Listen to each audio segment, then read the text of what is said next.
اس سے مراد شرمگاہ نہیں ہے، اس کے لیے تو فروج کا لفظ ہے، وہ قرآن کی علیحدہ سے اصطلاح ہے. تو اس لیے تو یہاں تو جو ہے وہ عمومی بات ہو ہی نہیں رہی، یہاں تو بات ہی ایک متعین گناہ کی ہو رہی ہے، اور وہ زنا کا گناہ ہے کہ بدکاری کو، زنا کو، اڈلٹری کو وہ حلال قرار دے رہے ہیں. ٹھیک ہے. دوسری بات آگئی شراب کی، تو شراب ویسی جو مطلق طور پہ حرام ہے، اس کو تو وہ بھی مان گئے، غامدی صاحب بھی مان گئے، لیکن یہ بات بنا لی انہوں نے یہاں پہ کہ جی وہ تو دوسرے دلائل سے حرام ہے. حالانکہ جو دوسرے دلائل ہے وہاں سے لوگوں نے کس طرح سے شراب کی اجازت نکالی ہوئی ہے تو ذرا متجددین کو دیکھیں، مطلب انہوں نے کیسی کیسی تفسیریں کر کے وہاں سے نکالی ہوئی. یعنی جو باقی 3 چیزیں ہیں ان میں تو آپ چلیں استعمال کی بات کر لیں، صحیح یا غلط استعمال کی، زنا کی تو پھر بھی نہیں بن. باقی 3 میں بھی کیوں کریں، اسی کی طرف ہم آ رہے ہیں. شراب کی بھی ہم نے کہا، ہیر کی بھی ہم نے کر دیا کہ یہاں پہ بھی استعمال کی بات ہے ہی نہیں، جب ہے ہی نہیں تو کیوں کریں بھائی. یعنی شراب تو حرام ہے، شراب بھی اور ہیر بھی صحیح ہے، ٹھیک ہے، بدکاری بھی. تیسری چیز اب چوتھی تو ویسی محلے باس ہے نا، معازف، وہ تو ویسی محلے نزاع ہے نا. ٹھیک ہے، ہم تو اس کو کہہ رہے ہیں کہ وہ بھی علی الاطلاق حرام ہے. ٹھیک ہے، باقی 3 چیزیں، باقی 3 چیزیں ہی رہ گئیں جن میں سے وہ 2 سے دلیل پکڑ رہے تھے. ایک کو تو ہم نے کلیئر کر دیا ہیر کا. اوکے. شراب میں تو وہ ویسی دلیل نہیں پکڑ سکتے. ہاں وہ تو عموماً ہی حرام. تیسری جو چیز باقی رہ گئی وہ ہے سونا. اب وہ کہتے ہیں کہ جی سونا جو ہے نا، یہ آپ کہاں سے کہہ رہے ہیں کہ جی مطلق طور پہ حرام ہے. دیکھیں بات یہ، ہاں یہ ایک پرسپیکٹو میں بات ہو رہی ہے. سنن ابی داؤد میں بھی روایت موجود ہے، اور بھی کئی مقامات پہ آپ کو ایسی روایتیں مل جاتی ہیں کہ آپ صلی اللہ علیہ وسلم نے صریح طور پہ یہ بات کہی کہ میں اپنی امت کے مردوں کے اوپر سونے کو حرام قرار دے رہا ہوں اور ریشم کو حرام قرار دے رہا ہوں.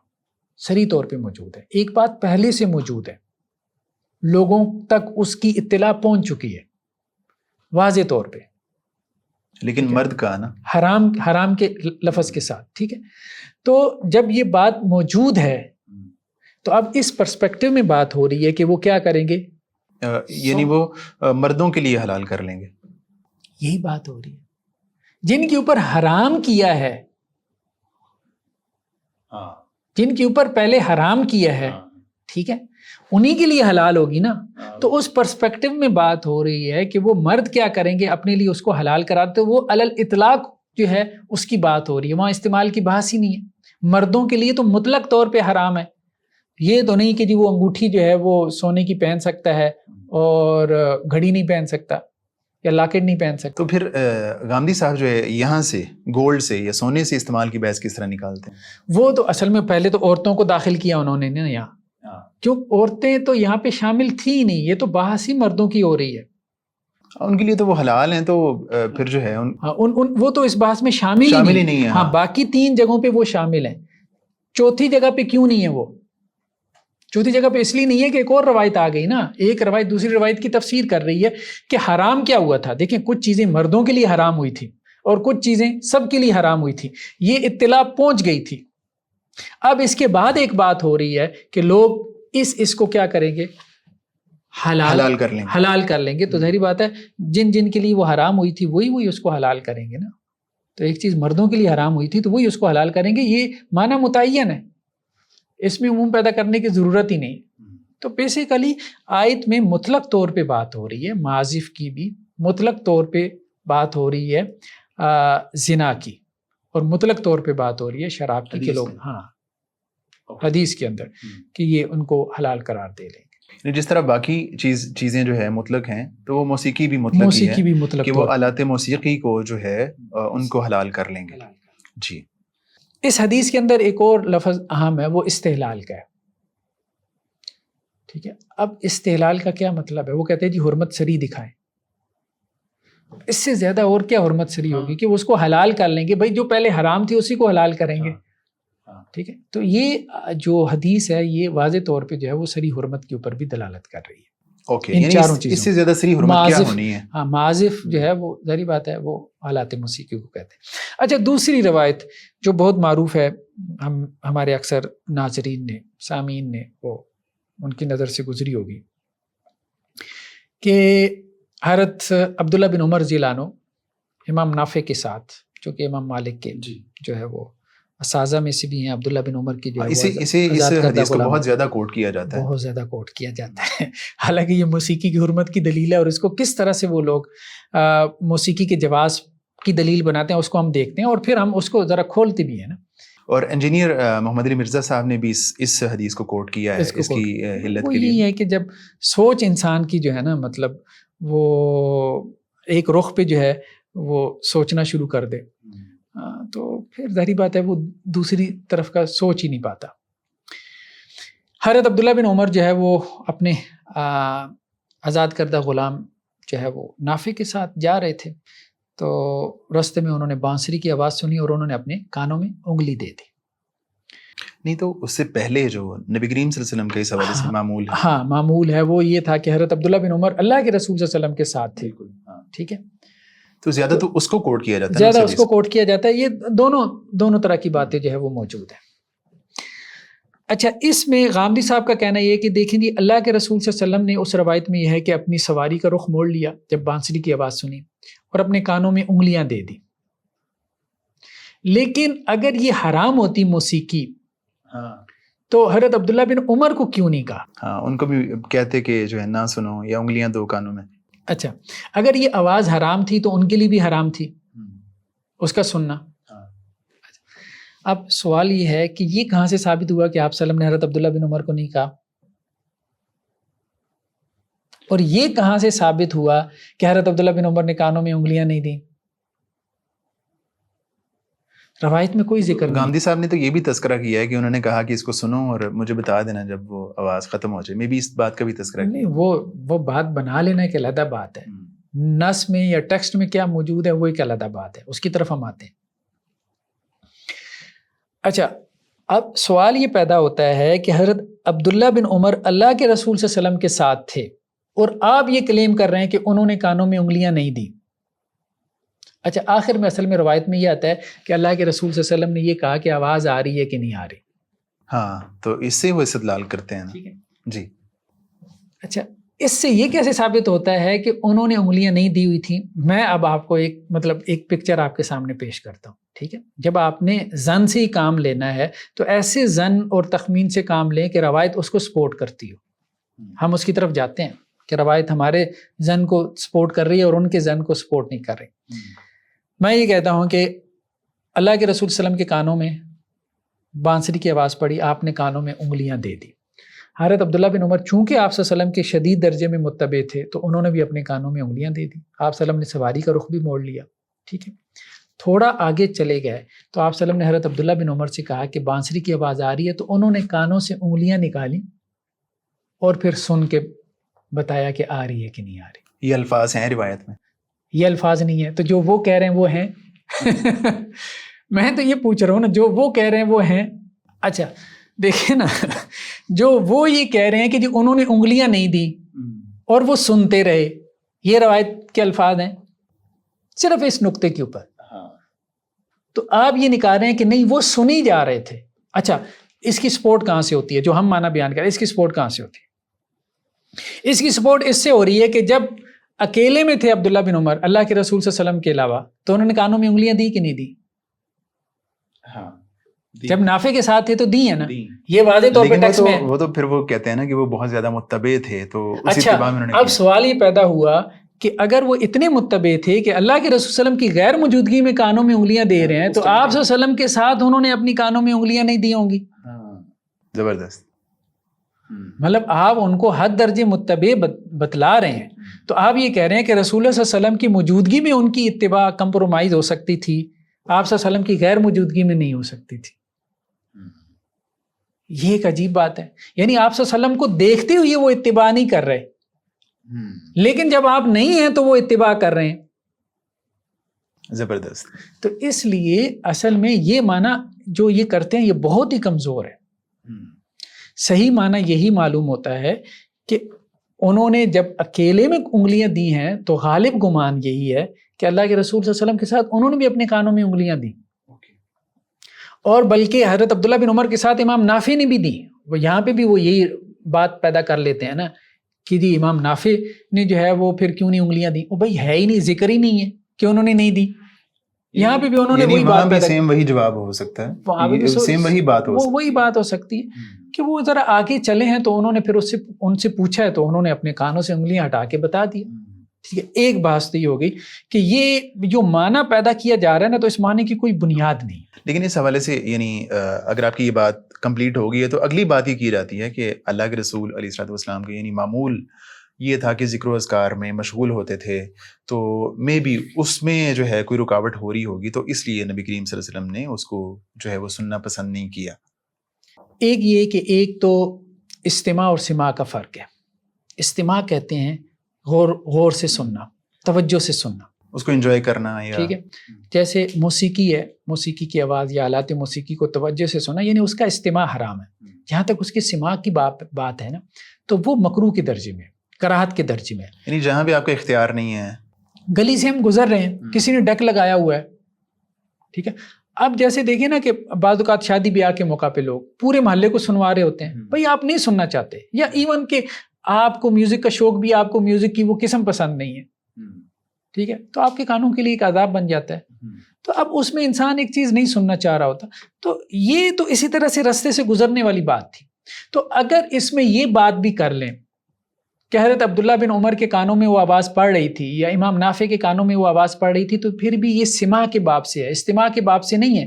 وہ کان لگا کے اس کو نہیں سن رہے تھے، رستے میں سے کسی راہگیر کے گزرتے ہوئے، جیسے آپ کسی سڑک سے گزر رہے ہیں، آپ کسی پبلک ٹرانسپورٹ میں بیٹھے ہیں تو کسی نے جو ہے وہ ڈرائیور نے گانے چلا دیے ہیں، آپ کسی جو ہے وہ مجلس میں گئے ہیں، شادی بیاہ کی مجلس پہ، وہاں گانے لگے ہیں، آپ کا کوئی اختیار نہیں ہے، ٹھیک ہے، تو آپ کے کانوں میں آواز پڑ رہی ہے.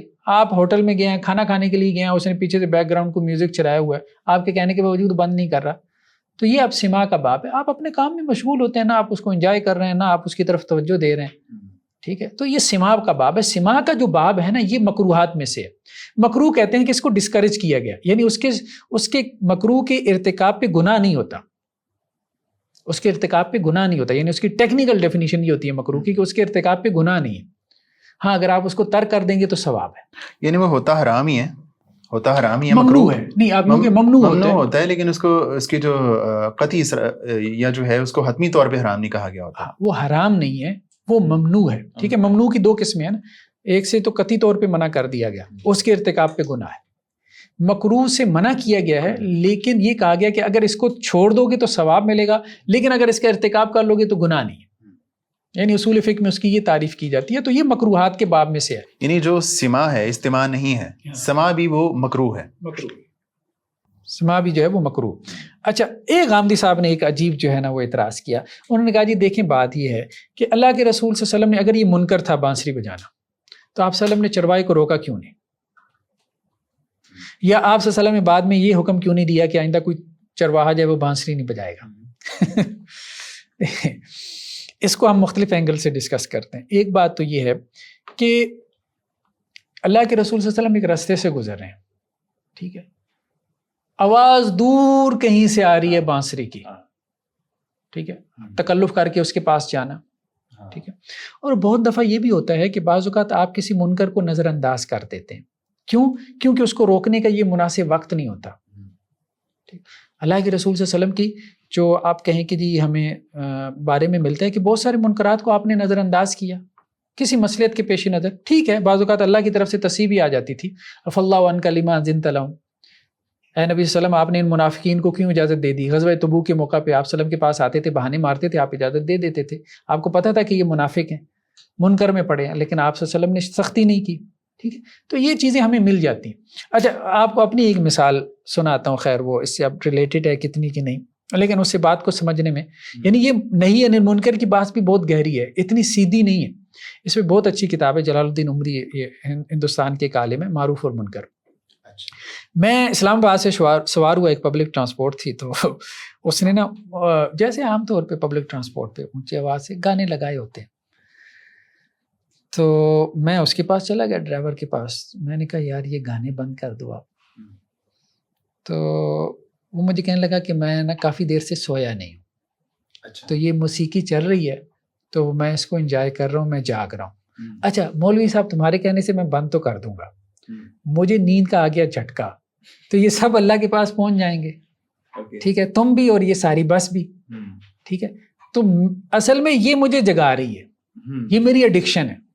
اچھا, جب اس نے یہ بات کہی تو اب مجھے کہتا ہے کہ اب مجھے بتاؤ, تو میں وہاں خاموش ہو گیا. اب میں اسے کیا کہتا کہ اس کو بند کر دو اور ہمیں اللہ کے پاس پہنچا دو. میں واپس آ کے سیٹ پہ بیٹھ گیا. میں نے اسے بس صرف اتنی بات کی کہ اس کو تھوڑا سا والیوم کو لو کر دو, ٹھیک ہے, کہ تمہیں آواز آتی رہے, باقی لوگوں کو کیوں ڈسٹرب کر رہے. خیر بہرحال اب کہنے کا مقصد یہ ہے کہ ہر وقت جو ہے نا نہی عن المنکر ضروری نہیں ہوتا کہ آپ اس کو کریں, کیونکہ بعض اوقات اس کے جو نتائج اور ریزلٹس ہیں نا وہ نہیں ہوتے جو آپ چاہ رہے ہوتے ہیں. تو اس لیے بعض اوقات آپ اس کو اوائڈ کر دیتے ہیں. یعنی بڑے شر سے بچنے کے لیے آپ چھوٹا شر برداشت کر لیں. ہاں, تو غامدی صاحب نے ایک یہاں پہ اعتراض یہ پیدا کیا کہ جی اس کے بعد آپ صلی اللہ علیہ وسلم نے یہ ایک آرڈر کیوں نہیں جاری کیا کہ جی آئندہ کوئی چرواہا بانسری نہ بجائے. ہم دیکھیں بات یہ ہے کہ اس قسم کی جو دلیلیں بیان کی جاتی ہیں نا, پھر ان کا جواب بھی اسی قسم کی الزامی دلائل ہوتے ہیں. ٹھیک, غامدی صاحب کہتے ہیں کہ جی آپ صلی اللہ علیہ وسلم نے یہ آرڈر نہیں جاری کیا کہ کوئی چرواہا بانسری نہ بجائے. ہم یہ کہتے ہیں کہ جاری کی ہے. ہم یہ کہتے ہیں کہ جاری کی ہے. صحیح. وہ کہیں گے کہ جی کہاں پر ہے, تو ہم کہیں گے کہ یہ کہاں پر ہے کہ نہیں کیا. ہاں, تو کہنے کا مقصد یہ ہے کہ اس قسم کی باتیں جو ہے نا وہ اس کو استدلال کی بنیاد بنانا. اچھا, پھر ایک اور بحث لے آئے کہ جی پھر بانسری کی ممانعت کا ذکر کیوں نہیں ہے حدیثوں میں. اچھا, یہ تو آپ کے خلاف دلیل بنتی ہے. بانسری وہاں پہ بج رہی ہے, بانسری وہاں پہ بج رہی ہے.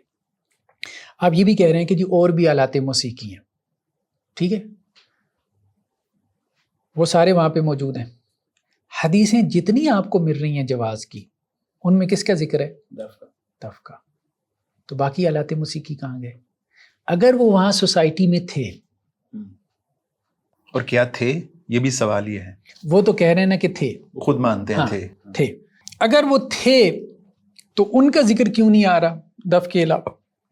یعنی آپ ایک حدیث لائے, دوسری لائے, تیسری لائے, چوتھی لائے, پانچویں لائے, چھٹی لائے, ساتویں لائے, ہیں جی 26 حدیثیں آپ لے آئے, دف ہی مل رہے ہیں آپ کو ہر جگہ, باقی کیوں نہیں مل رہے؟ نہیں تو وہ جو روایات ہیں میں بھی آگے آئے گی کہ جو ہے کہا گیا کہ آپ نے جو ہے وہ ساتھ گانے والیاں کیوں نہ بھیجیں, تو گانے والیاں اس میں مطلب دف میں باقی چیزیں شامل نہیں ہوں گی. دیکھیں نا, دف کے علاوہ کہاں سے آپ دکھائیں گے؟ گانے والیاں وہ چھوڑیں, اس پہ ہم علیحدہ بحث کرتے ہیں گانے والی سے کیا مراد ہے.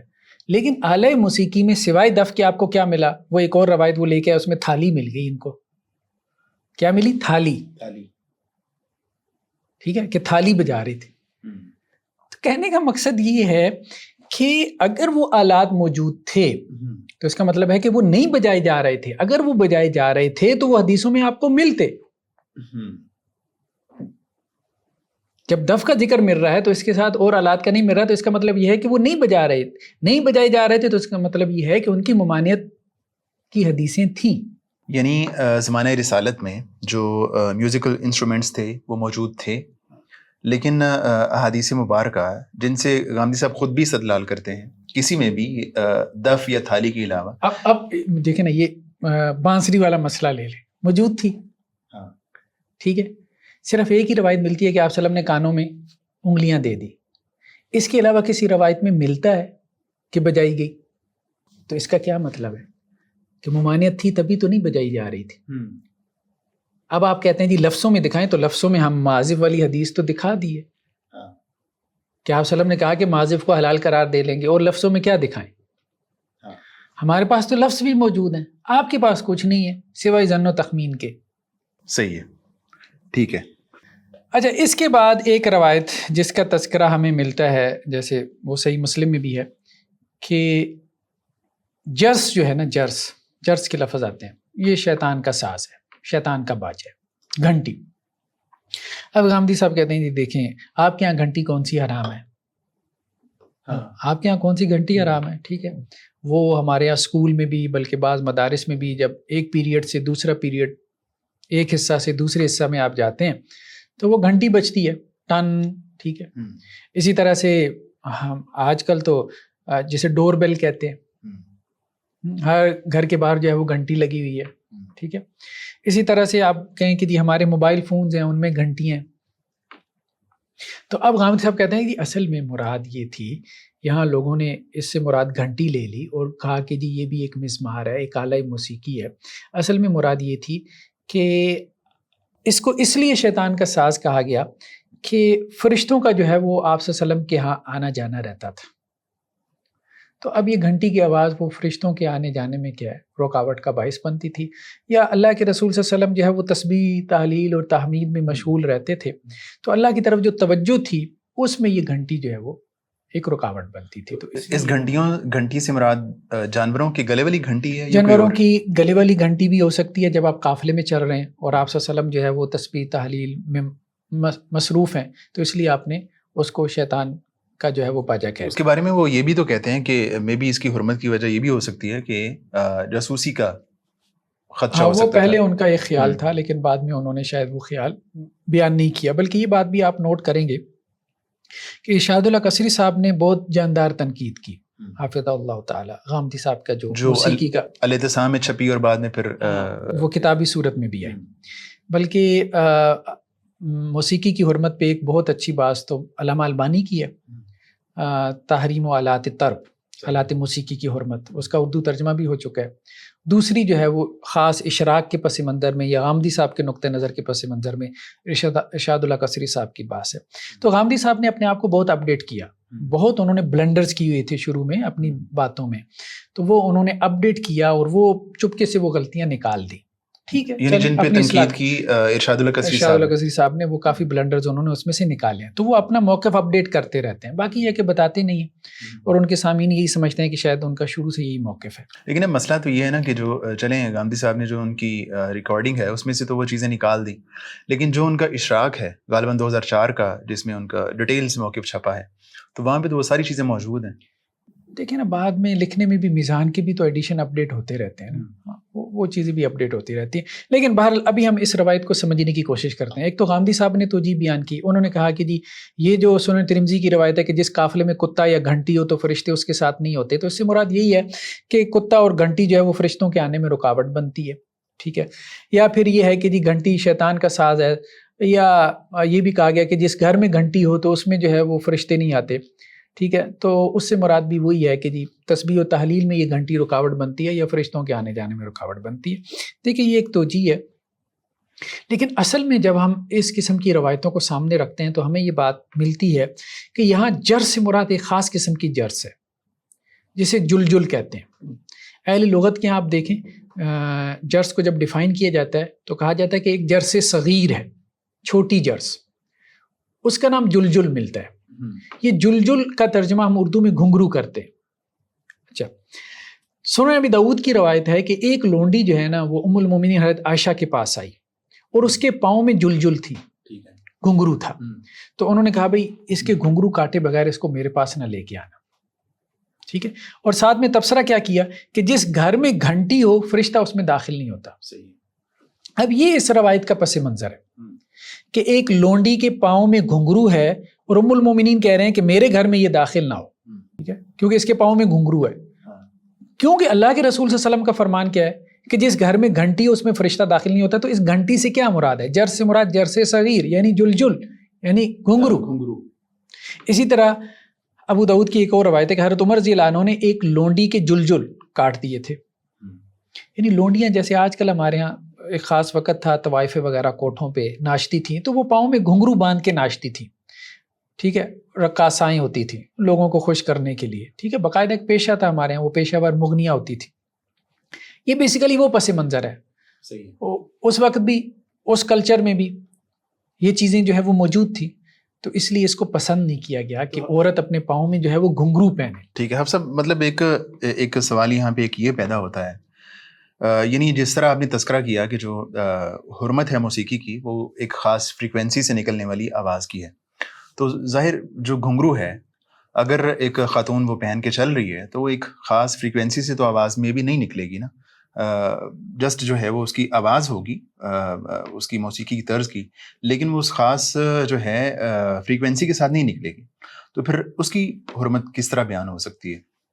دیکھیں یہ بات ہمارے ہاں جو ہے نا قرآن کی یہ جو آیت ہے نا وَلَا يَضْرِبْنَ بِأَرْجُلِهِنَّ لِيُعْلَمَ مَا يُخْفِينَ مِنْ زِينَتِهِنَّ، کہ وہ عورتیں جو ہے سورہ نور میں یہ آیت ہے کہ اپنے پاؤں زمین پہ مار کے نہ چلیں جس سے ان کی مخفی زینت ظاہر ہو جائے. اس سے مراد پازیب لی گئی ہے. اب پازیب میں تو وہ گھنگرو بالکل بہت چھوٹا ہو جاتا ہے. تو اب ایسی آواز کہ جس آواز کی وجہ سے یعنی عورت نے ایک زیور پہنا ہے, اس زیور کی چھن چھن کی آواز ہے, ٹھیک ہے, وہ چھن چھن کی آواز موسیقی کی آواز نہیں ہے, لیکن وہ مردوں کو چونکہ متوجہ کرنے کا سبب اور باعث بنتی ہے, تو اب یہاں حرمت کا سبب کچھ اور ہوگا. یعنی ہر جگہ حرمت کا سبب ایک نہیں ہو سکتا, ٹھیک ہے. تو یہاں پہ یہ جو سنن ابی داؤد کی روایت ہے کہ حضرت عمر رضی اللہ عنہ نے ایک لونڈی کے جلجل جو گھنگرو کاٹے تھے, تو ساتھ میں کیا کہا تھا کہ ہر گھنٹی کے ساتھ شیطان ہوتا ہے. یعنی یہ وہ گھنٹی ہے جس کے ساتھ شیطان ہے. جو ناچنے گانے والی ہیں, جو عورتیں ہیں جو اپنے پاؤں میں گھنگرو پہن رہی ہیں, تو وہ گھنگرو جو ہے آپ یوں کہیں گے کہ اس کی حرمت وہ ہمیں چونکہ صریح نص سے مل گئی ہے تو اب وہ حرام ہے. تو یہ روایت صحیح ہے؟ ہاں یہ ہاں بالکل بالکل. تو غامدی صاحب نے جن حدیث کا تذکرہ کیا ہے اس میں اس روایت کو موضوع بحث بنایا یا نہیں؟ میں نے اس حوالے سے ان سے کوئی بات سنی نہیں ہے, میں نے نہیں سنی اس حوالے سے. اسی طرح وہ تو یہ کہتے ہیں نا کہ وہ 26 احادیث ہیں میں بھی حسن یا صحیح درجے کی, تو اس کو انہوں نے مطلب تفصیل سے. اسی طرح ایک سنن نسائی کی واضح روایت ہے کہ جس قافلے کے ساتھ جلجل ہو تو اس کے ساتھ فرشتے نہیں ہوتے. تو گویا جرس کی وضاحت جلجل کے ساتھ کی گئی ہے. دیکھیں جرس کی ایک صورت ہے کہ وہ اعلی اطلاع ہے,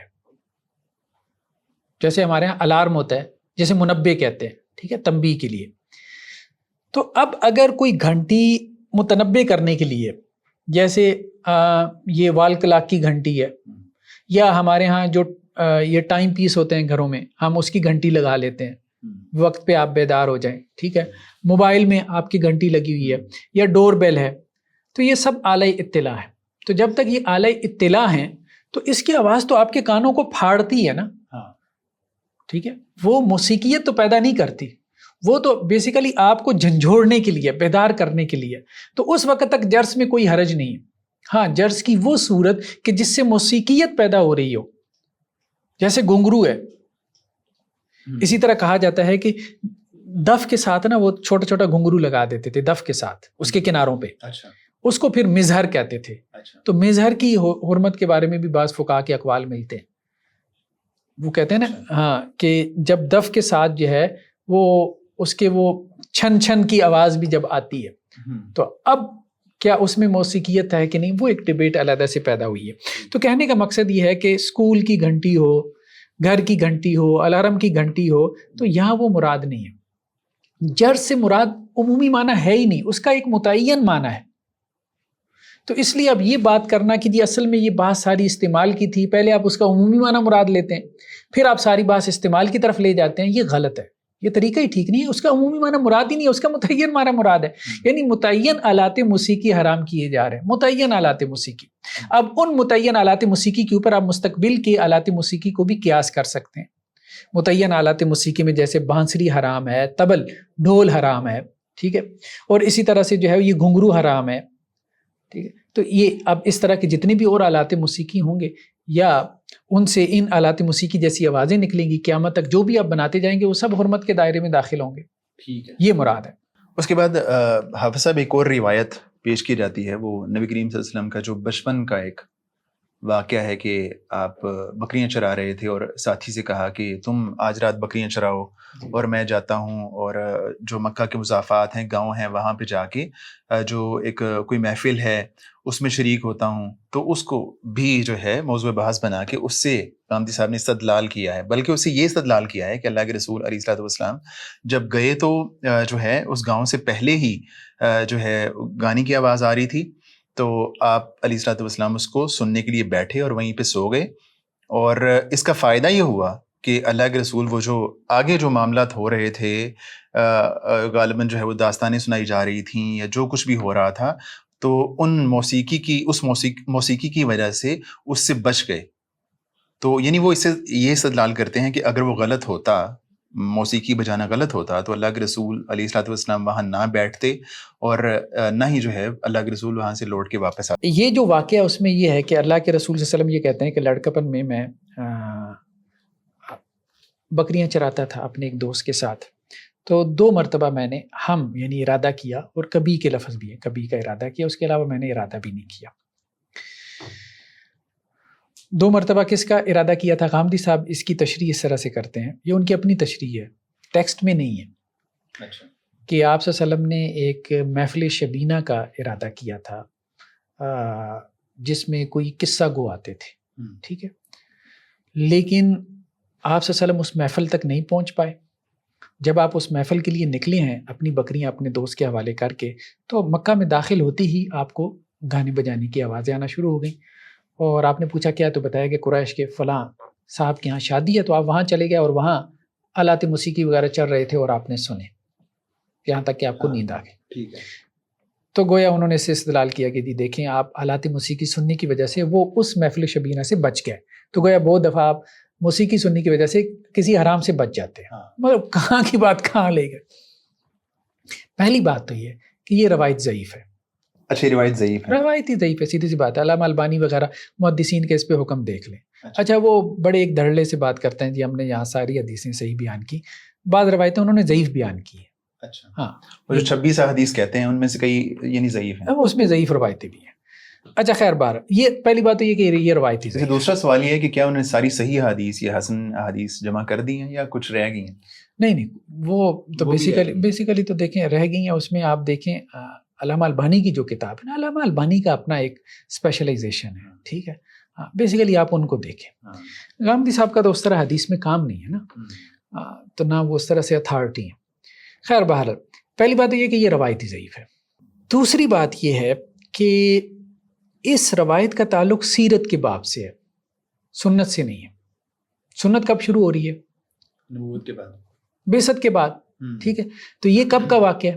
بچپن کا، 10-12 سال کا۔ یہی ڈیبیٹ پیدا ہوئی ہے ہمارے ہاں، جیسے بہت سے مسائل پیدا ہوئی ہے کہ نبوت سے پہلے کی جو آپ صلی اللہ علیہ وسلم کی عمر ہے یا آپ صلی اللہ علیہ وسلم کے جو احوال و واقعات ہیں، کیا وہ ہمارے لیے آج دلیل ہیں کہ نہیں ہے؟ یہ ایک اصولی بحث پیدا ہوئی ہے۔ جیسے آپ صلی اللہ علیہ وسلم غار حرا میں جاتے رہے، اب کچھ لوگ کہتے ہیں جی غاروں میں نکل جاؤ، دلیل کیا بناتے ہیں کہ اللہ کے رسول صلی اللہ علیہ وسلم بھی تو غار حرا میں گئے تھے۔ جو کہتے ہیں کہ نہ نکلو وہ یہ کہتے ہیں بھائی نبوت سے پہلے گئے تھے، نبوت کے بعد کہاں گئے؟ تو نبوت سے پہلے کا کوئی واقعہ کیا دلیل بن سکتا ہے؟ نہیں بن سکتا۔ تو اصولی طور پہ نبوت سے پہلے کا واقعہ جو ہے وہ دلیل نہیں بن سکتا۔ مجموعی طور پہ ٹھیک ہے، آپ صلی اللہ علیہ وسلم کی جو زندگی ہے مجموعی طور پہ ایک دلیل ہے۔ وہ اللہ کے رسول صلی اللہ علیہ وسلم نے بھی کہا کہ میں نے تمہارے درمیان ایک عمر گزاری ہے، تو آپ صلی اللہ علیہ وسلم صادق تھے، امین تھے، اس اعتبار سے آپ صلی اللہ علیہ وسلم کی زندگی دلیل بنتی ہے۔ باقی اسلام کا آغاز تو نبوت کے بعد ہوا ہے، اس سے پہلے تو اسلام ہے ہی نہیں۔ تو یہ اس کا تعلق سیرت سے۔ اصول فقہ میں بھی مصادر شریعت کی بحث میں ہمیں کیا ملتا ہے؟ کتاب اللہ، سنت رسول، سیرت نہیں ملتی۔ سیرت آپ صلی اللہ علیہ وسلم کی بایوگرافی ہے، صحیح ہے، ٹھیک ہے۔ اب جیسے ہمارے یہاں لوگوں نے یہ بحث پیدا کر دی کہ جی ہجرت جو ہے نا یہ ضروری ہے، غلبہ اسلام کے لیے جو منہج ہمیں ملتا ہے اس میں ہجرت ضروری ہے کیونکہ آپ صلی اللہ علیہ وسلم نے ہجرت کی ہے۔ حالانکہ سیرت کے واقعات جو ہیں وہ حالات اور اسباب کے تحت تھے، ٹھیک ہے۔ جو سنت ہے وہ اللہ تعالیٰ کا حکم ہے، اللہ کی طرف سے وحی ہے۔ خیر یہ سنت اور سیرت کا فرق ہم نے اس پہ بحث کی اپنی کتاب مقالات سنت و حدیث میں، یہ ہماری ویب سائٹ ہے drhafizmohammadzubیر.com، وہاں تصانیف کے سیکشن میں موجود ہے، کوئی 120 پیجز میں۔ یہ ایک لمبا چوڑا مسئلہ ہے، یہ ایک اصولی بحث ہے۔ تو دوسری بات یہ ہے کہ یہ سیرت کا مسئلہ ہے۔ اچھا تیسری بحث ہے کہ چلیں اب غامدی صاحب نے یہاں سے جو دلیل پکڑی ہے اس کا ہم جائزہ لیتے ہیں۔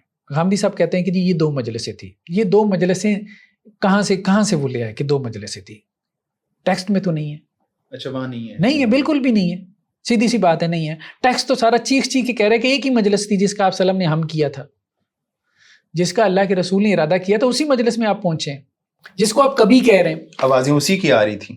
ہاں، اللہ کے رسول صلی اللہ علیہ وسلم نے یہ بات کہی ہے، اور وہاں پہ یہ ہم کا لفظ جو ہے نا یہ قریش کے لیے بھی بولا گیا ہے۔ آپ صلی اللہ علیہ وسلم فرمایا کہ میں نے 2 مرتبہ کبھی کا ہم کیا ہے، جس کا ہم قریش بھی کرتے تھے۔ اب قریش تو اس کا ارتکاب کرتے تھے، ہم تو نہیں کرتے تھے۔ انہوں نے لفظ ہم سے یہ نکالا کہ آپ نے ہم کیا، ارادہ کیا اس مجلس کا، اور ارتکاب ہوا کسی اور مجلس کا۔ حالانکہ یہاں ہم کا لفظ جو ہے وہ قریش کے لیے بھی بولا گیا ہے۔ تو قریش تو ارادہ نہیں کرتے تھے، قریش تو اس ارادے کے بعد اس کو پریکٹس بھی کرتے تھے، عمل بھی کرتے تھے۔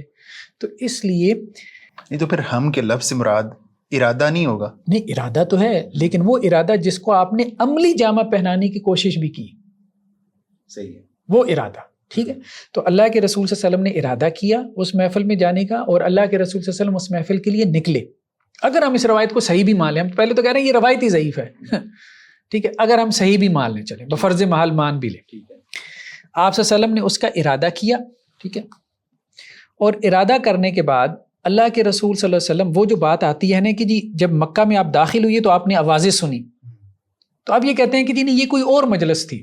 بھائی وہاں یہ بات موجود ہی نہیں ہے کوئی اور مجلس تھی، وہاں صرف یہ ہے کہ آپ نے پوچھا کہاں سے آوازیں آ رہی ہیں، تو آپ کو بتایا کہ قریش کے فلاں شخص کے یہاں شادی ہے، وہاں سے آوازیں، آپ وہاں پہنچے ہیں، آپ کے کانوں میں آواز نہیں پڑی کہ آپ کو نیند آ گئی، تو اللہ نے آپ کو بچا لیا۔ 2 مرتبہ ایسے ہوا آپ وہاں سو گئے، اللہ کے رسول صلی اللہ علیہ وسلم، وہاں آپ کو نیند طاری ہو گئی، اور کب آپ کی آنکھ کھلی؟ جب سورج جو ہے وہ بالکل اس کی دھوپ آپ کے چہرے پہ پڑی۔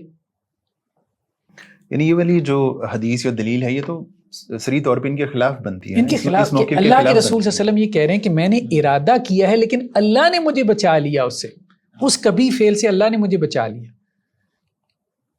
اچھا، ارادہ کس کا کیا تھا؟ ارادہ آپ صلی اللہ علیہ وسلم نے آلات موسیقی کا نہیں کیا تھا، اچھا نہیں کیا تھا۔ وہاں یہ بات روایت میں موجود ہے کہ آپ صلی اللہ علیہ وسلم نے ارادہ اس کا کیا تھا کہ میں رات جاگ کے گزاروں، جیسے قریش کے ہاں رات جاگ کے گزارتے ہیں، یعنی قصہ گو آ کے قصہ سناتے ہیں، تو آپ صلی اللہ علیہ وسلم نے قصہ سننے کا ارادہ کیا تھا۔ اچھا، یہ کہہ رہے ہیں کہ جی ارادہ جو ہے نا وہ آپ صلی اللہ علیہ وسلم نے کیا کسی بہت ہی کبھی فعل کا جو موسیقی سے بھی زیادہ کبھی تھا۔ آپ بات سمجھ رہے ہیں؟ یہ کس چیز کی نسبت کر رہے ہیں؟ اللہ کے رسول صلی اللہ علیہ وسلم کی طرف۔ لیکن وہ قصہ گوئی کا ہی تذکرہ کرتے ہیں نا، وہ قصہ گوئی تو ان کے ہاں بھی ناجائز نہیں ہے، پھر وہ یہ کیوں کہہ رہے ہیں کہ اس موسیقی کی وجہ سے ان کو اس حرام سے بچا لیا گیا؟ وہ قصہ گوئی کون سا حرام کام تھی یعنی موسیقی سے بھی بڑھ کے، جس کی وجہ سے آپ اس سے بچ گئے؟ یعنی میں بھی وہ قصہ گوئی جو ہے اس میں شرک کی بات ہو یا اس میں فحاشی کی بات ہو، وہ شرک کی بات تو یہاں اس میں بھی ہو سکتی تھی، موسیقی میں بھی ہو سکتی تھی، تو وہ تو خود ہی کہہ رہے ہیں کہ قصہ گوئی تو کوئی مطلق طور پہ حرام ہے ہی نہیں، ان کے نزدیک تو دونوں چیزیں برابر ہیں، تو وہ کس بنیاد پہ یہ کہہ رہے ہیں؟ تو اصل میں وہ یہ کہنا چاہ رہے ہیں کہ جس طرح عام نوجوان جو ہے وہ رات گزارتے تھے تو آپ صلی اللہ علیہ وسلم اس طرح سے رات گزاریں، یہ مراد نہیں ہے۔ اللہ کے رسول صلی اللہ علیہ وسلم نے جس چیز کا ارادہ کیا وہ یہ تھا کہ قصہ گو آتے تھے، تو آپ صلی اللہ علیہ وسلم نے ارادہ کیا کہ میں قصہ سنوں، یہ بھی اس وقت جب آپ کی عمر لڑکپن کی عمر تھی۔ یہ تو پھر جو آوازیں آ رہی تھیں، لیکن آپ صلی اللہ علیہ وسلم جب وہاں نیچے اترے ہیں اور آپ صلی اللہ علیہ وسلم نے آوازیں سنی ہیں تو آپ کو بتایا کہ فلاں جگہ شادی ہے، تو وہاں قصہ گو نہیں تھے بلکہ وہاں محفل موسیقی تھی، تو اس لیے آپ صلی اللہ علیہ وسلم نے قصہ گوئی سننے کو بھی کبھی سے تعبیر کیا، یعنی ارادہ آپ نے اس کا کیا تھا قصہ گوئی کا۔ قرآن کے اوپر وہ یہی تو اعتراض کرتے تھے کہ اساطیر الاولین، ٹھیک ہے، تو نبی کے لیے تو اتنی بات بھی کبھی میں آ جاتی ہے، ٹھیک ہے، قصہ گو کا قصہ سننا نبی کے اعتبار سے، یعنی عام بندے کے اعتبار سے آپ کہہ سکتے ہیں کہ جی ٹھیک ہے کوئی حرج نہیں ہے، لیکن نبی کے اعتبار سے، ٹھیک ہے، تو وہ اس میں بھی کبھی میں آ جاتی ہے۔ تو آپ صلی اللہ علیہ وسلم جب وہاں پہنچے ہیں تو وہاں تو آلات موسیقی چل رہے تھے، تو آپ کو فوراً نیند آ گئی، یعنی اللہ تعالیٰ نے آپ کو بچا لیا۔ تو آپ صلی اللہ علیہ وسلم نے اس پہ اپنے دوست کو کہا کہ، اور اس پہ اللہ کے رسول صلی اللہ علیہ وسلم نے پھر جو ہے وہ اللہ کا شکر ادا کیا کہ اللہ تعالیٰ نے جو ہے وہ آپ کو بچا لیا، اس سے بھی بچا۔ نہیں تو جہاں سے آلات موسیقی کی آواز آ رہی تھی تو قصہ گوئی بھی یہیں پہ ہونا تھی، اور اللہ کے رسول کا قصد بھی یہی تھا۔ نہیں، مسئلہ یہ ہے کہ آپ کو تو یہ کہاں پتا تھا کہ یہ یہاں پہ ہونی تھی؟ یہ بات روایت میں تو نہیں ہے، یہ تو یہ ہے کہ آپ صلی اللہ علیہ وسلم کو معلوم ہوا کہ کوئی محفل ہے، کوئی شادی کی مجلس ہے، اور شادی کی مجلسوں پہ ایسا ہوتا تھا جیسے ہمیں آج کل پتہ ہے کہ شادی کی مجلسوں پہ کیا ہوتا ہے، یا ہم جب چھوٹے ہوتے تھے تو ہمیں پتہ ہوتا تھا کہ بھائی شادی کی مجالس میں کیا ہوتا تھا، ٹھیک ہے، قصہ گو آ کے قصے سناتے تھے یا اور اس طرح سے۔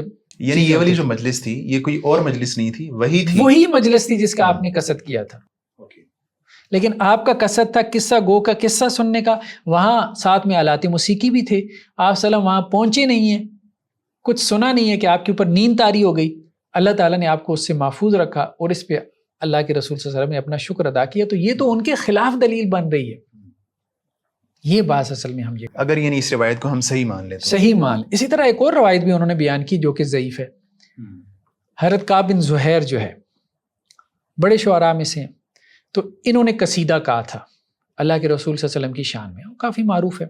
اس کے شروع میں تشبیب ہے. تشبیب کہتے ہیں کہ جی اپنی ایک خیالاتی محبوبہ جو ہے اس کی تعریف میں، توصیف میں جو ہے وہ مبالغہ کرنا. ٹھیک ہے. اچھا یہ روایت بھی ضعیف ہے. یہ روایت بھی ضعیف. ٹھیک ہے، وہ بات ٹھیک ہے. اگر آپ سیرت کی بات کرتے ہیں تو ہم بھی کہتے ہیں بھئی سیرت میں ضعیف روایتیں بیان کرنے میں کوئی حرج نہیں. لیکن جب ہم یہ بات کرتے ہیں کہ سیرت میں ضعیف روایتیں بیان کرنے میں کوئی حرج نہیں، تو ہم یہ کہتے ہیں کہ بھئی اللہ کے رسول صلی اللہ علیہ وسلم کی زندگی ہے تو آپ اس کو بطور ایک بایوگرافی کے، آپ صلی اللہ علیہ وسلم کی سوانے کے طور پہ آپ اس کا مطالعہ کر رہے ہیں. آپ اس سے شریعت نہیں اخذ کر رہے، حلال و حرام نہیں اخذ کر رہے. تو اس لیے ہم کہہ رہے ہیں کہ اس میں ہمارے ہاں اہل علم نے یہ بحث پیدا کی ہے کہ جی چلیں سیرت میں ضعیف روایتیں بھی چل جاتی ہیں. بعض اہل علم نے یہ بحث کی ہے، بعض نے سختی بھی کی ہے. ٹھیک ہے. ہاں لیکن جب آپ یہ بات کریں گے کہ آپ نے سیرت کے اس واقعے سے استدلال کرنا ہے تو پھر ہم کہیں گے کہ نہیں، اب اس کو حدیث کے کرائٹیریا پہ لے کے آئے جب آپ نے استدلال کرنا ہے. صحیح. ہاں ورنہ سیرت کے طور پہ آپ اس کو چلا لیں.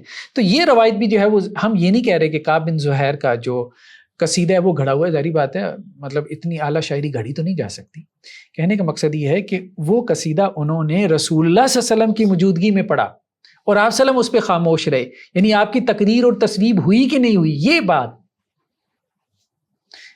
بات جو ہے صحیح سند سے ثابت نہیں ہے. باقی انہوں نے قصیدہ کہا ہے، ٹھیک ہے، کہا ہے، یہ بات ہے. اچھا ایک اور جو قسم کی روایتیں جو انہوں نے بیان کی ہیں غامدی صاحب نے، جن کا تعلق جو ہے وہ دف سے.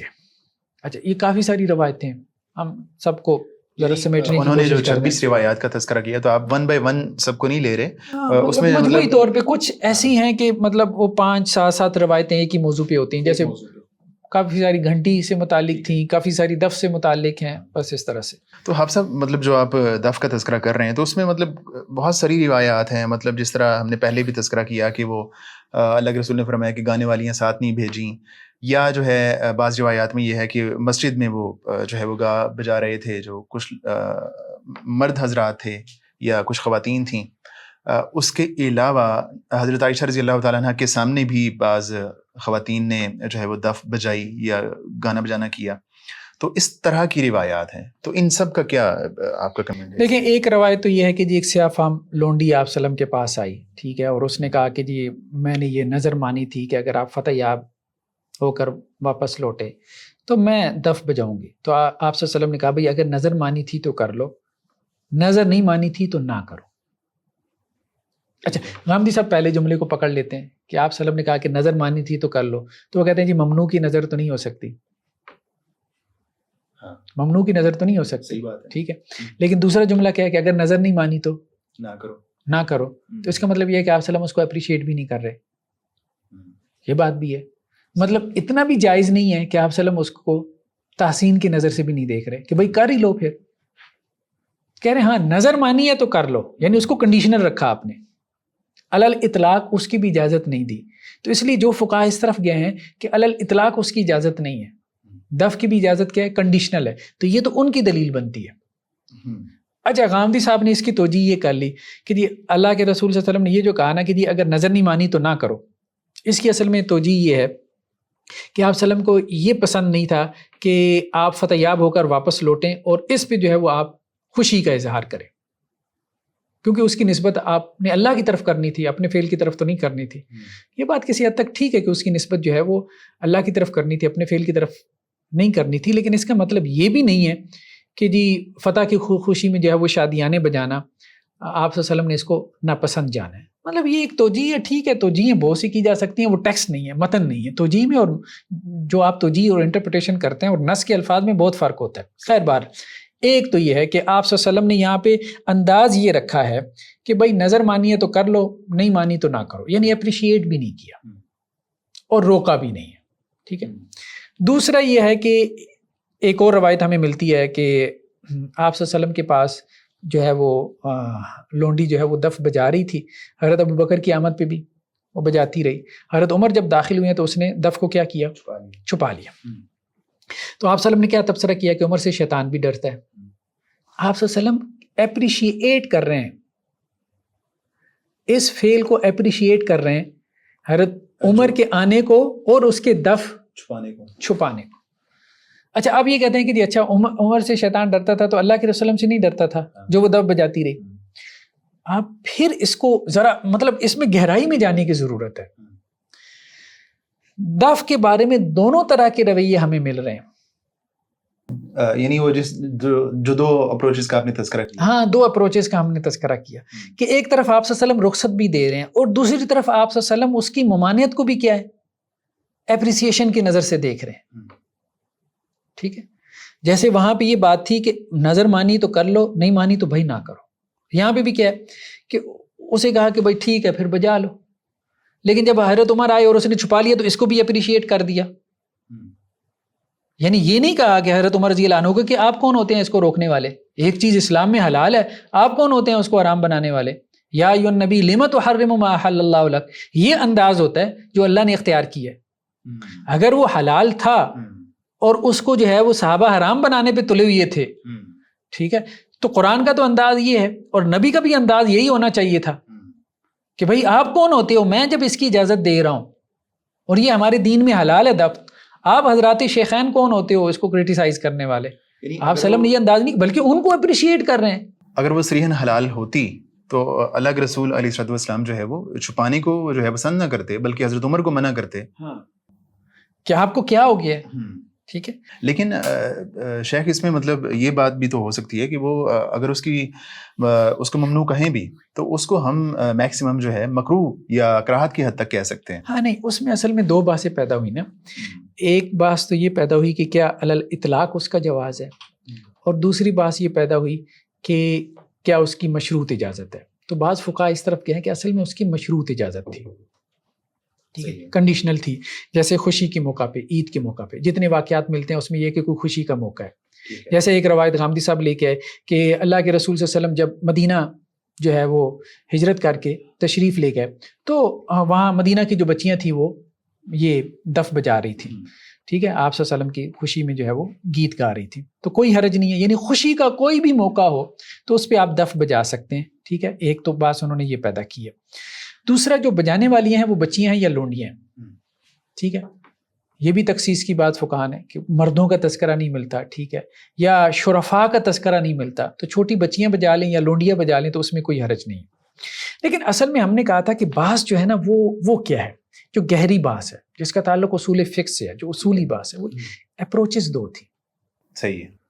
ایک تو اللہ کے رسول صلی اللہ علیہ وسلم نے کہا کہ جی جیسے ایک اور روایت میں ہے نا کہ حضرت عائشہ رضی اللہ عنہا جو ہے وہ ان کے پاس دف بجانے والی بیٹھی تھی تو حضرت ابو بکر آئے اور انہوں نے کہا کہ اللہ کے رسول کے گھر میں شیطان کا باجا. تو اللہ کے رسول نے کیا کہا, یہ نہیں کہا کہ یہ کیوں کہا اس کو شیطان کا باجا, یہ شیطان کا باجا ہے کوئی, بلکہ کیا کہا عید کا دن ہے. یعنی انداز بھی تو دیکھیں, عید کا دن ہے آج ان کو چھوڑ دو. یعنی اگر وہ حلال ہوتا تو اللہ کے رسول کا یعنی یہ والا رویہ نہ ہوتا. علل اطلاق یعنی آپ صلی اللہ علیہ وسلم حضرات شیخین کو جو نہیں ٹوک رہے, حضرت ابو بکر کو, حضرت عمر کو اور جو صحابہ اس قسم کی جو کرٹیسائز کر رہے ہیں تو آپ صلی اللہ علیہ وسلم ان کو نہیں ٹوک رہے اور وہ بار بار ایسا ہو رہا ہے. تو اس کا مطلب یہ ہے کہ گویا یہ جو آلہ موسیقی تھا اپنی اصل میں تو اس کا جواز تھا, یعنی کچھ اس کا دف کا اپنی اصل کے اعتبار سے اس کا جواز تھا, خاص مواقع کے اعتبار سے, ٹھیک ہے, اس کا جواز تھا. لیکن اس میں امکان یہ تھا, یہ لفظ غامدی صاحب نے بھی استعمال کیا اور صحیح استعمال کیا کہ سد و ذریعہ کے طور پہ یہ حضرات منع کر رہے تھے. حضرت عمر وغیرہ کی طبیعت میں سد و ذریعہ, بلکہ حضرت عمر نہیں, یہاں تو حضرت ابو بکر اور بھی صحابہ ہیں کافی سارے. یہ لوگ یہ کہہ رہے تھے کہ یہ کہیں آگے نہ بڑھ جائے معاملہ دف سے, تو اس اعتبار سے اس سے روک رہے تھے. یعنی پہلے تو یہ ہے کہ یہ مطلق شروع ہو جائے, پھر مطلق میں یہ ہے کہ جی لوگ اس کے ساتھ وہ جیسے لوگوں نے بعد میں گھنگرو باندھ لیے, پھر اس کے بعد جو ہے وہ اس دف نے ارتقاء کی شکل اختیار کی تو وہ دونوں طرف سے بند ہو گیا, ٹھیک ہے. تو اس طرح سے آگے چیزیں جو ہے وہ چلتی رہیں. تو یہ ہوا بھی. تو یہ جو ایک اپروچ تھی کہ حضرات شیخین اس کے اوپر اپنے تحفظ کا اظہار کر رہے تھے بار بار کہ یہ چیز خرابی کی طرف, فساد کی طرف لے جائے گی. جیسے قرآن نے یہ انداز اختیار کیا, وَلَا تَقْرَبُوا الزِّنَا, قریب نہ جاؤ, وَلَا تَقْرَبُوا الْفَوَاحِشَ, فحش کی قریب نہ جاؤ. ایک ہے اس کا ارتکاب کرنا, کمٹ کرنا فحش کا, زنا کا, ایک ہے اس کے قریب جانا. تو یہ ہے کہ بعض چیزیں جو ہے وہ آپ کو برائی کی طرف لے جاتی ہیں. تو ہے تو یہ اعلی موسیقی، یہ اعلی موسیقی بجاتے بجاتے وہ بانسری، طبل، ڈھول اور ایسی چیزوں میں پڑ جائے، بہت امکان ہے، پاسبلٹی ہے. تو سد و ذریعہ کے طور پہ اس سے بھی منع کرنا، تو یہ ایک اپروچ تھی جو حضرات شیخین کی تھی. لیکن اگر یعنی وہ آلات موسیقی جو دف ہے، وہ جو دیگر آلات ہیں ان کی طرف وہ چیز چلے جانی تھی، تو پھر نبی کریم صلی اللہ علیہ وسلم کی بھی اپروچ وہی ہونی چاہیے تھی جو کہ حضرات شیخین کی اپروچ تھی. ایک تو یہ تھا، آپ یوں سمجھ لیں کہ اللہ کے رسول صلی اللہ علیہ وسلم کہہ رہے ہیں کہ میں موجود ہوں، ٹھیک ہے، میری موجودگی میں جتنا کچھ ہو رہا ہے نا یہ الاؤڈ ہے، اور اتنا ہی الاؤڈ، اتنا ہی الاؤڈ ہے، ٹھیک ہے، اس میں کوئی حرج نہیں ہے. حضرات شیخین یہ کہہ رہے ہیں کہ آپ جب نہیں ہوں گے تو یہ بڑھ جائے گا، تو آپ صلی اللہ علیہ وسلم کہہ رہے ہیں کہ یہ بات ٹھیک ہے، ان کو منع نہیں کر رہے. آپ بار بار دیکھ رہے ہیں ان کو منع نہیں کر رہے. اس کے اوپر شیطان کے باجے کا لفظ کا اطلاق ہو رہا ہے اور اس قسم کے الفاظ کا اطلاق ہو رہا ہے کہ بالآخر اس نے وہاں پہ چلا جانا ہے. تو دیکھیں دو اپروچز ہیں، ہم نے شروع میں بات کی تھی، ایک نبوی اپروچ ہے، دونوں اپروچز کو آپ صلی اللہ علیہ وسلم نے برقرار رکھا. یعنی اہم بات یہ ہے کہ آپ صلی اللہ علیہ وسلم نے حضرات شیخین کی جو اپروچ تھی، جو سوچ تھی، جو جسے وہ آج فقہا کی سوچ کہتے ہیں، اس اپروچ اور سوچ کو اللہ کے رسول صلی اللہ علیہ وسلم کی تقریر اور تصویب حاصل ہے، یعنی وہ سنت کا درجہ اختیار کر گئی ہے. وہ سوچ، وہ طرز فکر جس میں تحفظ اور انسیکیورٹی ہے کہ یہ معاملہ کہیں ہاتھ سے نکل نہ جائے اور منکرات تک نہ پہنچ جائے. آپ صلی اللہ علیہ وسلم نے اس کو کنڈیم نہیں کیا، ٹھیک ہے، بہت ساری جگہوں پہ اس کی تحسین کی ہے، اس اپروچ کی تحسین کی جو بعد میں فقہا کی اپروچ بنی ہے. تو یہ بیسیکلی جو ہے. اسی طرح ایک اور روایت وہ لے کے آئے ہیں کہ حضرت عائشہ رضی اللہ عنہا ایک دلہن کی رخصتی کے موقع پہ جو ایک انصاری کے ہاں ہوئی تھی، تو آپ صلی اللہ علیہ وسلم نے حضرت عائشہ سے کہا تھا کہ کیا آپ نے لہو کا بندوبست نہیں کیا؟ انصار لہو کو پسند کرتے ہیں، بعض روایتوں میں کوئی گانے والا بھی بھیجا ہے. تو اب یہاں پہ غنا کے لفظ ہیں، ایون کہ مغنیہ بھی کیا ہے، گانا، گانے میں ممانعت نہیں ہے، ہم نے پہلے بات کر دی تھی. گانا کیا ہے؟ حسن صوت ہے، خوبصورت آواز میں شاعری کو پڑھ دینا، کوئی حرج نہیں ہے. اچھا، اس میں بعض روایتوں میں یہ الفاظ بھی ہیں کہ کیا گائیں گی، ہم آئے ہم آئے. تو اگر شادی کے موقع پہ جو ہے دلہن اور دلہا کی تعریف میں جو گھر کی بچیاں ہیں وہ کچھ گا لیں تو کوئی حرج ہے؟ کوئی حرج نہیں. تو گاندھی صاحب جب مطلب اس روایت کا تذکرہ کرتے ہیں نا، تو وہ یہ بات کہتے ہیں کہ آپ نے پوچھا کہ کیا تم نے گانے والیاں ساتھ بھیجی ہیں کہ نہیں بھیجی، یعنی اس سے میں بھی وہ یہ ثابت کرنا چاہ رہے ہیں کہ اس سے جو گانے والیاں تھیں وہ ایکسپرٹ گانے والیاں تھیں. نہیں ایسی کوئی بات نہیں ملتی، بلکہ ایک اور روایت میں تو واضح طور پہ ہے کہ حضرت عائشہ رضی اللہ عنہا کے پاس انصار کی 2 لونڈیاں موجود تھیں، دف بجا رہی تھیں، آپ صلی اللہ علیہ وسلم آرام کر رہے تھے، اور ساتھ میں واضح طور پر پیشہ ور گانے والیاں نہیں تھیں، ٹھیک ہے. تو روایتوں میں واضح طور پہ موجود ہے کہ یہ کام اگر کر رہی تھی تو وہ پیشہ ور خواتین نہیں تھیں، وہ گھر کی بچیاں ہوتی تھیں، یا جیسے عام طور پہ رواج تھا غلام اور لونڈی رکھنے کا، جیسے ہمارے گھر میں جیسے خادمہ وغیرہ ہوتی ہیں، ٹھیک ہے، کام کاج کرنے والی ہوتی ہیں، تو وہ عورتیں تھیں جو ایسا کر رہی تھیں. ایک اور روایت وہ لے کے آئے کہ جی فلاں قبیلے کی ایک خاتون نے تھالی بجائی، تو بھائی تھالی بجانے میں کیا حرج ہے؟ اب غام صاحب کہتے ہیں کہ جی یہی بعد میں بن کے آلات موسیقی بن گیا نا، یہی ارتقا. بھائی آپ بعد کی بات کیوں کرتے ہیں؟ آپ تو خود مان رہے ہیں کہ پہلے سے آلات موسیقی موجود ہیں. جب پہلے سے آلات موسیقی موجود ہیں تو وہ آلہ موسیقی نہیں بجایا جا رہا، آپ تھالی کی روایت لے کے آ رہے ہیں. مطلب آپ تو روایت بانسری کے لے کے آئے نا، آپ کو تھالی کی روایت مل جاتی ہے، آپ کو بانسری کی نہیں ملتی. کہنے کا اور آپ یہ کہتے ہیں کہ یہ تھالی ہی تو بعد میں آلہ موسیقی بننا تھا، اس نے تو تھالی جائز تھی، تو اس میں بعد میں جو اس نے ارتقائی صورت اختیار کرنی تھی تو وہ کیسے جو ہے وہ حرام ہو گئی؟ تو ہم یہ کہہ رہے ہیں کہ وہ جو ارتقائی صورت تھالی نے اختیار کرنی تھی وہ تو پہلے سے سوسائٹی میں موجود ہے. وہ کوئی 100 سال بعد تو اس نے نہیں بننا تھا نا بانسری تھالی نے، وہ تو پہلے سے ڈھول بانسری سب کچھ موجود ہے، طبل موجود ہے. ٹھیک ہے. لیکن حافظ صاحب جو یعنی میں بھی آپ اس روایت کا تذکرہ کریں گے کہ مسجد میں بعض لوگوں کے رقص کا تذکرہ آتا ہے، تو وہ جو رقص تھا ظاہر ہے کہ وہ دف کے ساتھ ہی تھا یا کوئی اور آلات بھی تھے؟ وہ روایت میں ہے کہ آپ صلی اللہ علیہ وسلم غزوے سے تشریف لائے تو سیاہ فام مردوں نے آپ کا استقبال کیا اور وہ رقص کرتے ہوئے گا رہے تھے. بس یہ بات ہے، رقص کر رہے تھے، گا رہے تھے. گانے میں ہم نے کہا غنا میں کوئی حرج نہیں ہے، ٹھیک ہے. آپ صلی اللہ علیہ وسلم کی تعریف میں، یا جیسے آپ صلی اللہ علیہ وسلم نے ہجرت کی ہے تو آپ کی تعریف میں انہوں نے گایا ہے نا، وہ اشعار بھی ہمیں مل جاتے ہیں. کیا گا رہی تھی؟ ہاں تو یہ کیا حرج ہے؟ کوئی حرج ہے؟ تو وہ سیاہ مرد بھی اگر گا رہے تھے تو کیا حرج ہے؟ اچھا رقص کر رہے تھے، عربوں کا رقص کیا ہوتا ہے؟ آپ نے دیکھا تلواریں پکڑ کے وہ جھومی جا رہے ہیں، کیا حرج ہے؟ کوئی حرج ہے اس میں؟ یعنی اس سے مراد وہ والا رقص ہے جو آج ہم دیکھتے ہیں سم ٹائم کہ وہ تلواروں کے ساتھ کر رہے ہوتے ہیں. تو رقص میں کیا حرج ہے؟ ہر علاقے میں رقص جو ہے، رقص بیسیکلی کیا ہے؟ جسم کی حرکت ہے، ٹھیک ہے؟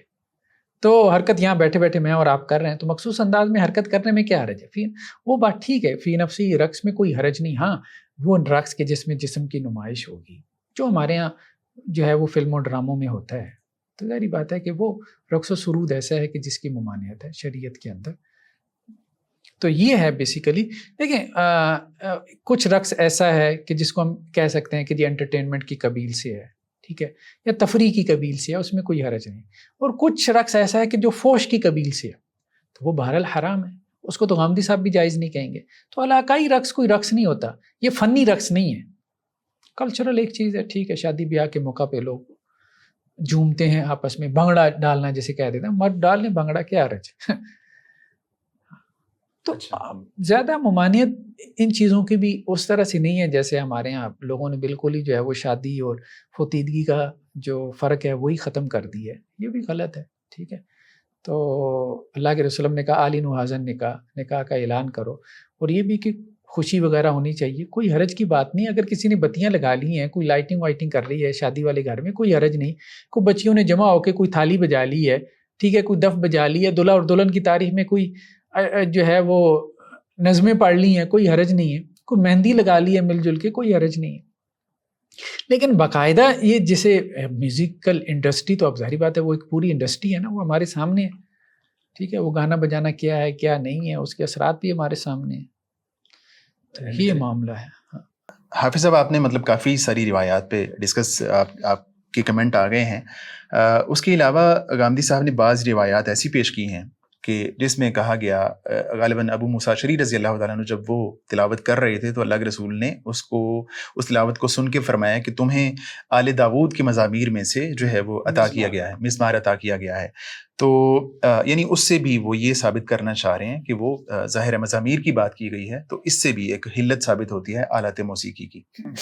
دیکھیں بات یہ ہے کہ کیسے آپ حلت ثابت کر سکتے ہیں. اس قسم کی روایتیں وہ کافی لے کے ہیں جس میں خوش الحانی کے ساتھ جو ہے وہ قرآن پڑھنے کی بات ہے، یا ایسی روایتیں بھی اس میں لے آئے ہیں کہ جس میں یہ تذکرہ ہے کہ وہ ہدی خاں ہوتے تھے، وہ اونٹوں کو چلاتے تھے، ٹھیک ہے، وہ اشعار پڑھتے تھے ترنم کے ساتھ، تو اس میں کوئی حرج نہیں ہے. اور قرآن خوش الحانی سے پڑھنے میں کوئی حرج نہیں، سب اس کے جواز کے قائل ہیں. لیکن یہ جو حضرت ابو موسیٰ اشعری کی روایت ہے کہ جی ان کو آپ صلی اللہ علیہ وسلم نے کہا کہ جی آپ کو آل داؤد کے مزامیر میں سے مزمار دیا گیا، تو کیا وہ آلہ موسیقی کے ساتھ تلاوت کر رہے تھے؟ نہیں کر رہے تھے آلہ موسیقی کے ساتھ، تو وہ تو مجرد تلاوت کر رہے تھے نا، ٹھیک ہے. کیسے آپ کہہ سکتے ہیں کہ انہوں نے آلہ موسیقی کے ساتھ تلاوت کی؟ پھر دوسری بات وہ تلاوت کیا یعنی تورات پڑھتے تھے یا کیا کرتے تھے؟ کون؟ نہیں، ہم بات کریں حضرت ابو موسیٰ اشعری کی. آپ ان کی طرف بعد میں آتے ہیں. اللہ کے وسلم نے حضرت ابو موسیٰ اشعری کو کہا کہ آپ کو مزامیر دیے گئے، تو یہ مزامیر کس کو کہا ہے؟ کوئی آلات موسیقی ہیں جو ان کے پاس ہیں؟ تو مزامیر سے مراد تو وہی ہے ووکل میوزک. مزامیر سے یہاں کیا مراد ہے؟ Vocal music. یعنی آپ کی آواز اتنی خوبصورت ہے کہ وہ مزمار کی طرح کی خوبصورت ہے قرآن پڑھتے ہوئے. تو یہاں زبان کو مزمار کہا گیا. زبان بھی ایک آلہ ہے نا، میوزک کا ایک آلہ ہے، انسٹرومنٹ ہے، ٹھیک ہے. تو وہ اپنی زبان سے قرآن خوش الحانی سے پڑھ رہے تھے، تو اس کو کہا گیا کہ آپ کو آل داؤد کے مزامیر میں سے مزمار دیا گیا. تو گویا ووکل میوزک کے اوپر بھی اس کا اطلاق ہو جاتا ہے، خوبصورتی اور خوش الحانی کے اوپر بھی مزامیر کا اطلاق ہو جاتا ہے، ٹھیک ہے. تو آپ صلی اللہ علیہ وسلم نے اس معنی میں لیا. پھر آپ صلی اللہ علیہ وسلم اگر صحابہ کو ترغیب دے رہے ہیں خوش الحانی سے قرآن پڑھنے کی، تو خود نہیں پڑھیں گے؟ خود بھی پڑھیں گے. تو آپ صلی اللہ علیہ وسلم حضرت داؤد علیہ السلام کی خود اتباع نہیں کریں گے تو خود بھی کریں گے. تو آپ صلی اللہ علیہ وسلم نے کون سے جو ہے وہ میوزیکل انسٹرومنٹس کے ساتھ قرآن پڑھا؟ آپ صلی اللہ علیہ وسلم نے کون سا پڑھا؟ یا اس کے بعد امت کی تاریخ میں دکھا دیں کہیں کبھی کسی میوزیکل انسٹرومنٹس کے ساتھ قرآن پڑھا گیا ہو. سب نے اس سے کیا مراد لیا؟ مزامیر سے، ٹھیک ہے، مجازی معنی میں. بلکہ آج کل تو یہ بھی ڈیبیٹ چل رہی ہے نا اسکالرز کے ہاں کہ جو موسیقی کی طرز پہ قرآن پڑھنا جائز ہے یا نہیں ہے. دیکھیں اس میں ایک چیز میں کہتا ہوں، اس پہ میں نے کچھ لکھا بھی ہے کہ یہ جو مقامات ہیں نا اس میں کوئی حرج نہیں ہے. ہمارے یہاں کچھ علماء اس کے عدم جواز کی طرف چلے گئے ہیں. آپ دیکھیں مقام صبا کے اندر پڑھیں، ٹھیک ہے، آپ سیکا کے اندر پڑھیں، آپ بیات کے اندر پڑھیں، ٹھیک ہے، آپ نہاون کے اندر پڑھیں، ٹھیک ہے، آپ اور مقام حجاز کے اندر پڑھیں، یہ 6 ہیں 7 ہیں 8 ہیں جتنے بھی مقامات ہیں. جیسے انہوں نے وہاں پہ اہل موسیقی نے کیا کیا، انہوں نے سر نکال لی، انہوں نے کہا جی یہ فریکوینسیز ہیں، ٹھیک ہے، جہاں سے سر پیدا ہو رہا ہے. تو اسی طرح جب آپ قرآن خوش الہانی سے پڑھتے ہیں تو کچھ فریکوینسیز ایسی ہیں کہ جہاں جو ایک سر پیدا ہوتی ہے وہ کبھی آپ کے اندر سرور پیدا کرتی ہے، اور کبھی وہ سر آپ کے اندر جو ہے وہ ایک غم کی کیفیت پیدا کرتی ہے، ٹھیک ہے. تو اب وہ کیا کرتے ہیں، اب مصریوں نے اس پہ بہت زیادہ توجہ دیا، انہوں نے اپنی زندگیاں لگائی ہیں اس کے اوپر. اب جیسے صدیق المنشاوی کو آپ سنیں، مطلب ان کے مقامات جو ہیں، ٹھیک ہے، اور اسی طرح سے جو ہے وہ شیخ اسماعیل کو سنیں آپ، بہت خوبصورت انہوں نے وہ مقامات میں پڑھا. تو ان مقامات کو اگر آپ کہہ دیں کہ جی یہ مزامیر ہیں تو اس معنی میں ٹھیک ہے، یہ بھی ایک خاص قسم کی فریکوینسی ہے، جس فریکوینسی میں جا کے جو ہے وہ کہیں پہ کوئی غم کی آیات ہیں تو غم پیدا کرتے ہیں اس مقام میں پڑھ کے. کچھ مقام ایسے ہیں کہ جو غم کی کیفیت پیدا کرتے ہیں، کچھ ایسے ہیں جو آپ کے اندر سرور اور خوشی کی کیفیت پیدا کرتے ہیں. تو آپ یہ باقاعدہ، تو بیسیکلی یہ مراد تھے اصل میں مزامیر سے. صحیح، آل داؤد کے مزامیر سے مراد یہی تھا، یہ مقامات تھے. تو یہ سر اور لے کی کیفیت جو ہے، اس سے مراد کو خاص آلات موسیقی کے ساتھ قرآن پڑھنا نہیں ہے. اور ویسے بھی یہ بات ہے کہ ہر بندہ جو ہم میں سے تلاوت کر رہا ہوتا ہے نا، کسی نہ کسی مقام میں کر رہا ہوتا ہے جو خوش الہانی کے ساتھ کر رہا ہے. ہاں، وہ آپ کہیں کہ آپ تکلف سے پڑھ لیں یا بغیر تکلف کے، آپ کسی نہ کسی مقام پہ ہی ہیں. جیسے موسیقی میں وہ کہتے ہیں نا کہیں نہ کہیں، جیسے شاعری میں اب آپ دیکھیں کہ انہوں نے علم عروض نکال لیا، انہوں نے کہا جی جو بھی شعر آپ کہیں گے اس سے باہر نہیں ہے، اس بحر سے باہر نہیں ہے. یہ 16 بحریں ہیں مثال کے طور پہ، اس سے باہر آپ کا شعر ہو ہی نہیں سکتا. اب کسی نے وہ بحریں سیکھ کے شعر کہا ہے یا کسی نے بغیر سیکھے شعر کہا ہے تو اس کا شعر اس سے باہر نہیں ہوگا. تو یہی معاملہ، بالکل یہی مقامات ہے. تو جہاں تک دوسری بات ہے اس کی ہدی خوانی کی، یعنی وہ تو اس کی حرمت کی کوئی مسئلہ ہی نہیں ہے. ہاں، ہدی خان جو ہے اونٹوں کو کیونکہ وہ چلانے آلات کے لیے، موسیقی کے ساتھ نہیں ہوتا تھا، آلات موسیقی کے بغیر ہوتا تھا، تو اس کی اس میں کوئی حرج کی بات نہیں ہے. تو حافظ صاحب اس کے علاوہ کوئی حدیث ہے جس پہ آپ جو ہے وہ نہیں، بس میرے خیال میں یہ تقریباً کوئی مجموعی طور پہ ہم نے جو ہے وہ ساری حدیثوں کو تقریباً ایڈریس کر لیا، کیونکہ بعض اوقات ایک ہی موضوع پہ کافی ساری حدیثیں تھیں تو انہوں نے تو فرداً اس کو ڈسکس کیا، ہم نے مجموعی طور پہ ڈسکس کر دیا. ٹھیک ہے. تو اگر ہم اس کو وائنڈ اپ کرنا چاہیں تو ہم یوں کہہ سکتے ہیں کہ جو ہے جو غامدی صاحب کے اصول خمسہ ہیں، اگر اس کا ترجمہ صحیح کیا جاتا اس آیت کا، سورہ اعراف کی آیت کا، تو اس سے بھی حرمت ثابت ہوتی. دوسرا انہوں نے کہا کہ جو ہے جو اسالیب ہیں اس میں جو اگر آپ کہتے ہیں کہ سری حرمت بیان ہونی چاہیے قرآن میں، تو وہ بھی جو ہے لہو الحدیث سے ثابت ہے. دوسرا انہوں نے یہ کہا کہ جو احادیث مبارکہ ہیں وہاں سے سری حرمت ثابت نہیں ہوتی بلکہ تحسین ہوتی ہے. تو وہاں بھی معاملہ یہی ہے کہ بعض احادیث کو اگر درست اینگل میں دیکھا جاتا یا اس کا درست ترجمہ کیا جاتا تو بالکل واضح اور سری جو ہے وہ حرمت آلات موسیقی کی موجود ہے. باقی غنا وغیرہ اس کا جواز ہے، ہدی خوانی جو ہے اس کا جواز ہے، یا خوش الہانی سے قرآن پڑھنا اس کا جواز ہے. تو یہ باسیں خواہ لانے کی ضرورت نہیں تھی. ایک نمبر حدیث کا بڑھا لیا انہوں نے کہ جی اتنی حدیثیں ہیں جو جواز پہ استدلال کر رہی ہیں، وہ باقی بھی اس سے اختلاف کاری نہیں رہے. اصل جو موضوع بحث ہے وہ تو آلات موسیقی کی حرمت کا ہے نا، باقی میں کوئی حرج نہیں. یعنی جو باقی حدیث ہیں اس کا اس سے براہ راست کوئی تعلق ہی نہیں ہے، نہ دف والی حدیثوں کا کوئی تعلق ہے، نہ ان کا جو ہے وہ جس میں مزامیر کا تذکرہ ہے وہ. تو بہت شکریہ آپ صاحب، اللہ تعالیٰ آپ کو جزائے خیر دے. ناظرین اکرام، یہ تھا آج کا پروگرام، اور اٹس اپ ٹو یو. آپ جو ہے غامدی صاحب کا جو اوپینین ہے، ان کا نیریٹو ہے، اس کو بھی آپ سن لیجئے.